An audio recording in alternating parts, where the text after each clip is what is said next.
Lahat ng ebidensya ay nakaturo sa'yo. Ayaw ko lang magtapos tayo ng hindi maganda. Unti-unting naglaho ang nararamdamang galit ni Lance. Marahil ay dahil makakasama na niya si Paula ng tuluyan. O baka dahil nararamdaman niya na sapat na ang parusang ginawa nito sa kanya. Ngayong malapit na silang maghiwalay, hindi na iyon mahalaga. Wala akong pakialam kung magtatapos tayo ng ganito kasama. Dahil hindi ko ginawa ang alinman sa mga ibinibintang nyo. Mabilis na humakbang si Aryan at sinadya niyang sagiin si Lance sa pamamagitan ng kanyang siko.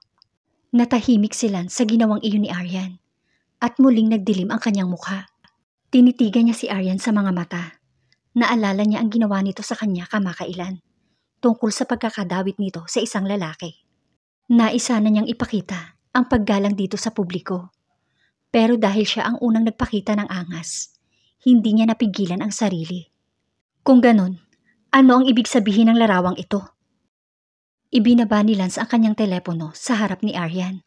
Anong excuse ang gagamitin mo dito? Mabagsik na tono ni Lance. Ang larawang ito ay kuha kaninang umaga ng kaibigan ni Paula na nagtatrabaho sa Monroe Corp.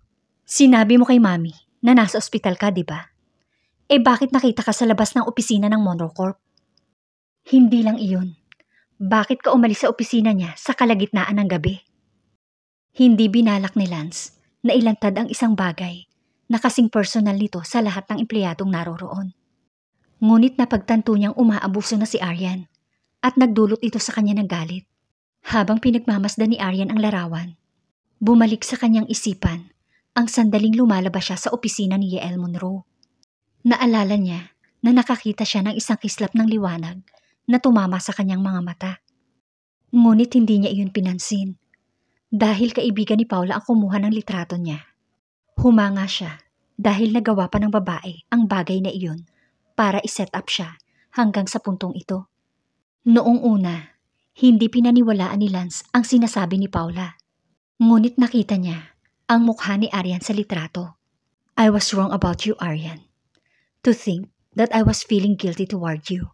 Ganito lang pala ang gagawin mo sa akin. Singhal sa kanya ni Lance. Napakainit ng araw na iyon. Ngunit nanlalamig ang buong katawan ni Aryan ng sandaling iyon. Anong masasabi mo ngayon? Ang kanyang mga kamay ay humigpit sa pagtiklop. Sa tingin mo ba, mapapatawad ko ang isang babaeng tulad mo? Wala akong ibang gusto, kundi tapusin ang pagiging mag-asawa natin ngayon din. At sana, hindi na lang tayo nagkakilala. Habang lumalabas ang mga salitang iyon sa bibig ni Lance, naramdaman ni Aryan na parang pinipiga ang kanyang puso. Pinilit niya ang sarili na kumalma at tumayo ng tuwid bago sumagot kay Lance. Tama palang kinuha ko ang annulment agreement na nakapatong sa iyong desk. Nang pumasok ako sa opisina mo, wala akong nakitang ibang dokumento sa iyong table. Isang annulment agreement paper lang ang nakapatong doon. At yun lang ang kinuha ko. Annulment agreement? Hindi makapaniwalang tumingin si Lance kay Aryan. Nagpakawala siya ng isang biglaang panunuya.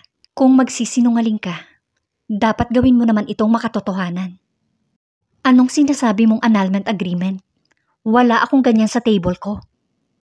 Sa totoo lang, wala pa akong plano tungkol sa annulment agreement. Ngayon, ano ang masasabi mo sa iyong larawan? Habang nakatingin sa mabagsik na mata ni Lance, nag-aalangang sumagot si Aryan. Nagkaroon ng kaguluhan sa site kahapon at hinostage nila ako. Si Mr. Monroe lang ang malapit sa area, kaya tinulungan niya akong makalaya. Hindi ako lumabas sa opisina niya hanggang kaninang umaga dahil nawalan ako ng malay. At hindi totoong hating gabi ako lumabas sa kanyang opisina. Halos hindi makagalaw ang mga empleyadong naroroon dahil sa pagkabigla nang malaman nila na si Aryan ang asawa ng kanilang CEO. Ngunit sa kabila ng posisyon ng direktor sa kumpanya, nagawa niyang manuya kay Aryan. I can see that you were heavily injured last night, Miss Laude. Pero bakit hindi ka dinala ni Mr. Monroe sa ospital? At sa halip, ay dinala ka niya sa sariling opisina. Isa ba siyang doktor para gamutin ang iyong mga sugat? Malinaw na hindi doktor si Yael. Kaya hindi alam ni Aryan kung paano ipapaliwanag ang kanyang sarili sa harap ng lahat. Hindi niya pwedeng sabihin na may nararamdaman si Yael para sa kanya dahil maaari itong magdulot ng mas malaking problema. Itinikom niya ang kanyang bibig at nagpa siyang manahimik. Hindi nakaligtas sa mata ng direktor ang kanyang pagkabalisa. Meron bang namamagitan sa inyo ni Mr. Monroe? Iyan ba ang dahilan kung bakit mo ipinagkanulo ang Colton Corp? Nag-file ka pa ng annulment kay Mr. Colton dahil lang sa kanya? Isa lang ang sasabihin ko. Hindi ko ninakaw ang mga pribadong dokumento. Ngayong alam na ninyong lahat, nakasal ako kay Mr. Colton. Bakit pa ako maglalabas ng impormasyon mula sa sarili kong kumpanya? Lalo na kung involved dito ang sarili kong pera. Matapang na sagot ni Aryan.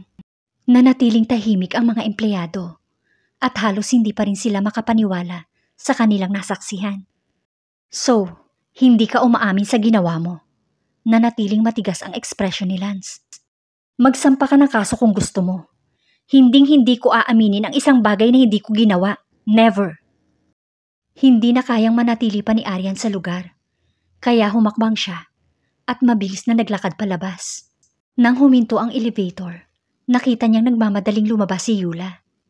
Samantala, mabilis namang pumasok si Aryan at agad na pinindot ang button bago pa matukoy ni Yula kung sino siya. Nang matauhan, bahagyang napasigaw si Yula. Ngunit sumara na ang pinto ng elevator.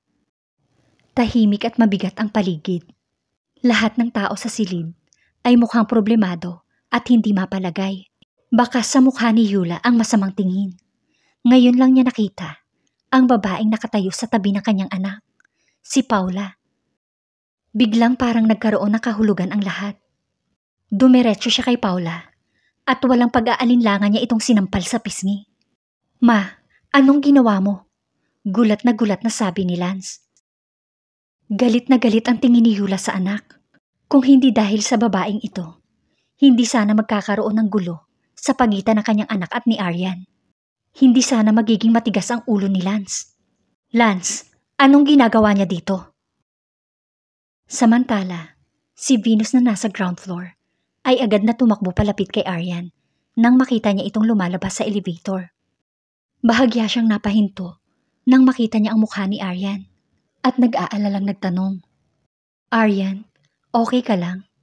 Nang palayain siya ng mga construction worker kagabi, agad na nagbigay ng salaysay si Venus sa mga pulis.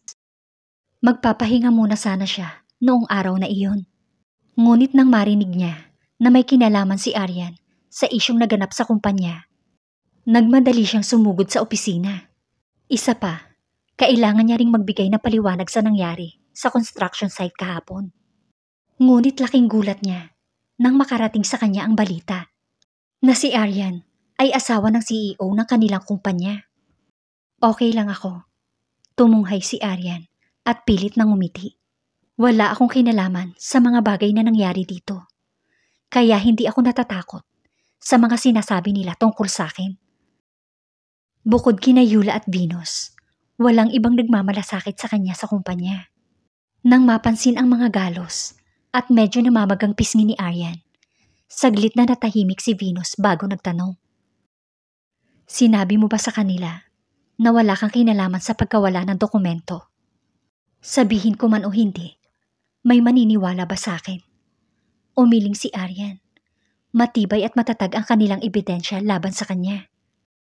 Venus, hindi maganda ang pakiramdam ko ngayon. Masyadong magulo ang isip ko. Gusto ko munang mapag-isa. Pagkasabi noon, huminga ng malalim si Aryan. Nag-aalalang sumulyap sa kanya si Venus bago tumango. Sige Aryan, you should go. Babalitaan na lang kita. Pinagmasdan niya si Aryan palabas ng building. Nagmamadaling pumunta si Venus sa isang sulok at mabilis na pinindot ang numero ni Yael. Nang makalabas si Aryan sa building ng kumpanya, huminto siya at nilingon ang mismong gusali na nilalakaran niya sa nakalipas na 2 taon. Naisip niya na malamang ay ito na ang huling beses niya dito. Hindi niya akalain na ang huling araw niya sa lugar ay magiging kasing brutal nito. Napabuntong hininga si Aryan. Hindi siya nagdalawang isip na ilabas ang kanyang telepono. Kung ang confidential na dokumento ay talagang napunta sa Monroe Corp, hindi siya magiging malaya sa mga akusasyon, lalo na kung matibay ang mga ebidensya laban sa kanya. Ngunit bakit siya tutulungan ni Yael sa problemang ito? Kung ang katumbas nito ay panganib. Nagpasya siya na huwag na lang tawagan ang lalaki. Ngunit huli na dahil naganap na ang tawag. Habang hinihintay niyang sagutin ni Yael ang tawag, nakaramdam siya ng pagkabalisa. Nanunuot sa kanya ang udyok na ibaba ang tawag. Ngunit hindi nakinig ang kanyang mga daliri hanggang sa marinig niya ang malalim at nakakaakit nitong boses. Nakaramdam siya ng panunuyo ng lalamunan. Ngunit hindi nagtagal, nagkaroon siya ng lakas ng loob na magsalita. Ngunit ang tanging nasabi niya lang ay isang salamat. Tila nagulat si Yael sa kabilang linya. Sa kabilang banda, napagtanto ni Aryan ang kanyang sinabi at mabilis na nagpaliwanag. Salamat sa pagtulong mo sa akin kahapon. Nagkakanda buhol-buhol niyang sabi. Nang mapansin ni Yael na tila may kakaiba sa boses ni Aryan, agad siyang nagtanong. May nangyari ba? Gusto ni Aryan na ihinto ang tawag. Ngunit bago niya magawa, humantong siya sa isang tanong. May oras ka ba, Mr. Monroe? Gusto sana kitang makita. Kinakabahan niyang sabi. Isang maikling katahimikan ang namayani habang tinitingnan ni Yael ang suot niyang relo. Sabay sabing, magkita tayo sa golf club. Bago pa makabawi si Aryan sa kanyang pagkagulat, ay ibinaba na ni Yael ang tawag. Thank you guys for watching. Don't forget to like, share, and subscribe.